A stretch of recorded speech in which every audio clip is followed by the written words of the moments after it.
Ini adalah 3 sebab kenapa parents yang sayangkan anak kena standby medical card daripada baby. Dan sebab yang ketiga adalah yang paling penting.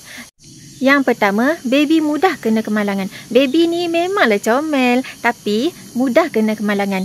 Kena cium dengan orang dewasa sikit, dah boleh dapat influenza. Kadang-kadang dia tertelan duit shilling. Kadang-kadang baby yang comel ni, dia pergi masukkan jari dalam kipas. Dan kadang-kadang, dia orang boleh terkena iron steam sampailah naik gelembung air dekat tangan dia orang.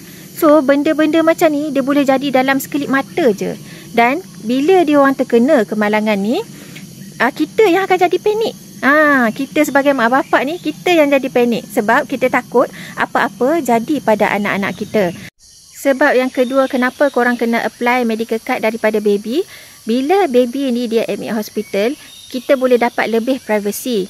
Dekat hospital swasta ni, bukan setakat bilik je yang selesa. Mak ayah ni boleh duduk sekali 2-2 orang. Tak payah risau waktu melawat. Anak-anak lain boleh teman. Kalau nak pam susu senang. Tak payah nak menyorok dekat belakang tabir. Dan nak solat senang. Nak bersiap senang. Semualah senang. Tak payah nak cari surau kan nak solat. Privacy terjaga. Aurat pun terjaga.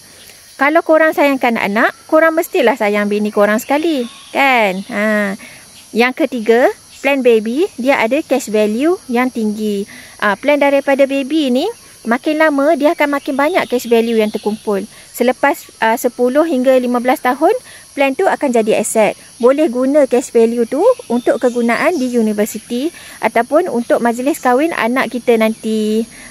Yang paling penting, cash value yang tinggi akan pastikan medical card anak korang tidak lapse walaupun korang terlupa nak bayar. Kalau korang masih lagi tercari-cari medical card yang ada ciri-ciri yang saya sebut tadi, korang boleh contact saya. Okay, bye.